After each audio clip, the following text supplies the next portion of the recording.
Hey guys, I'm back. If you watched the last video, I mentioned that there was a card show that following weekend that was coming up, and yeah, I went there. It was 9 o'clock.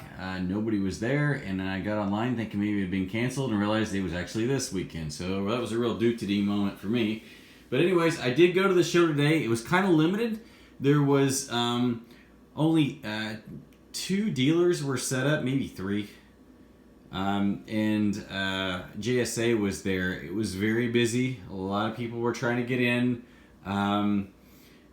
Baseball cards right now are there's a craze. There's high demand for collecting cards right now. I think a lot of people are stuck at home. Prices are going up. But anyways, I'll go through and show you what I got, and because I did make it to the show, and we'll show you some other stuff too. So.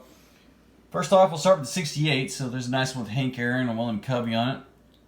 Jim Wynn's in there. Got some team cards right there. No high numbers in those. I did pick up Pete Rose today. I know I didn't pay those prices. I think I paid for the 74s and the 68s. I think I paid $45 for them all, which wasn't too bad, seeing that Pete Rose was in there. So there's the 74s right there. They're all going to be your non-commons. They're all going to be kind of stars, semi-stars, Hall of Famers. There's the Eckersley rookie right there. It's not in the best shape, but I needed to get it anyways, and I needed that Brett wherever it went. This Brett right here. So, I mean, if you look at his prices, that's $25. That would be $30 just for that. And then you can kind of get an idea. I think there's about $65, $75 of the cards there, and he sold to me for $45. So, again, when you build a pretty good relationship with people, they have a tendency to take care of you. So, and that's what he did. So, card shop owner was there, and he was actually buying stuff from people as they were coming in. And he had some binders sitting on the counter, and I was like, you know what? Can I take a look at those? And he goes, yeah, you sure can. I just bought all those. And he says, I need to find a new home. So here is some 2011, I believe that's what these are. 2011 Topps Series 1. Now, he had these in a binder.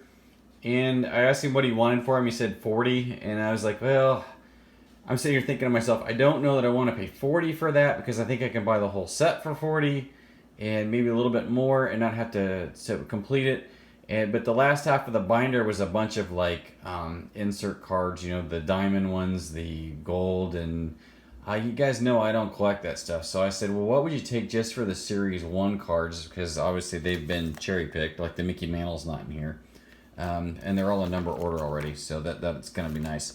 And he said, how about $15 just for all of those? So you can see all the pages that are there. There's quite a bit of cards here.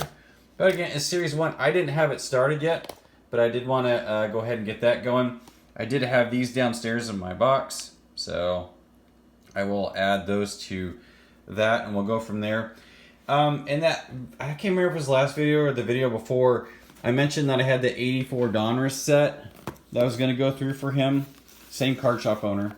And I did go through it, and there was a strawberry in there, but it had a ding in the left corner. It wasn't huge, but it'll pass for a set building card. But that's what's missing. So all the Diamond Kings are missing out of it. There was no Mattingly in there. Ryan was in there, but it's pretty off-centered. But you can see like a lot of the star cards like Brett, Schmidt, Rose, all those cards are cherry picked. Also I think that is Joe Carter's rookie that was missing in there. I have some of the cards already, so I will add them to this set and mark off the ones I don't need. But that'll get those going.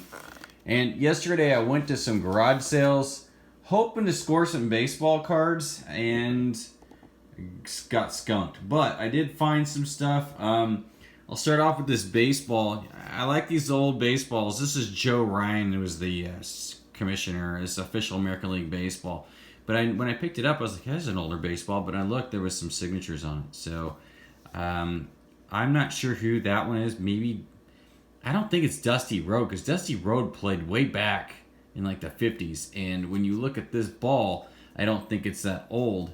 But that signature on top is Danny Jackson. I can't make out the bottom one. I don't think that's Jack Clark. Might be Jack Clark. Golly, I'll have to go look at his signatures. That wouldn't be too bad if it was. But there's 3 signatures on there, so they're kind of light. But it was a quarter. I mean, I'm not going to turn down the baseball for a quarter. So, because you guys know I like the old ones. Then yesterday, I did find these. There was a whole tote of these. There was probably several hundred of them in there. And she only wanted 25 cents a piece. And I thought about making an offer on all of them, but I was like, you know what? I don't want to get into the magazines. You know, if it was old vintage programs from baseball games, I'd probably jump all over it. But I wanted this one because it's a 1968 World Series preview. It's got Denny McLain and Bob Gibson right on the front. Pretty cool little books. I mean, I don't know. These kind of remind me of the old TV guys a bit. I mean, if you really wanted to go through this. But I got that one. Billy got one with Willie Mays on the front of it. Unfortunately, it's got the sticker. Here's Roger Maris. I cherry picked some of the nicer covers. There's Hank Aaron. So that's from 71. Here's another one from 67. So it talks about the Black Sox, White Sox. I thought that was kind of cool. Is that Willie McCovey? Who is that? I can't remember who that is. I'm looking for the name. I'm not seeing Tony Olivia. But I think I probably picked that up thinking it was Willie McCovey. So I may have made a mistake on that one. It's not like, I don't know. It's cool though. Got another one. It kind of is a throwback to, this is from 69, but it's talking January, so it's throwing back to the World Series. So that's probably Bill Freehan, and it might be Bob Gibson. I'm not sure, or Brock. I'm not sure who it was back then. So, and then the last one, obviously Harmon Killebrew. So those were kind of my scores, guys. Sorry for the lack of content. I've been putting a deck together the last 2 weeks, so I haven't really gotten out. And outside of the 1 or 2 card shops here in Wichita, I haven't really ventured more all that much. I did talk to someone today. He's got a collection of cards that he wants me to take a look at. I'll probably try to do that next couple of weeks. That'll be kind of fun. If I can score a lot of cards, then we can kind of go through them together. Aside of that, thank you again for the subscriptions. I see the channel is now over 1,000 subscribers. Never thought we'd get there, but we did, and I appreciate it. And I'll be back with some more goodies when I find them. We'll see you. Bye.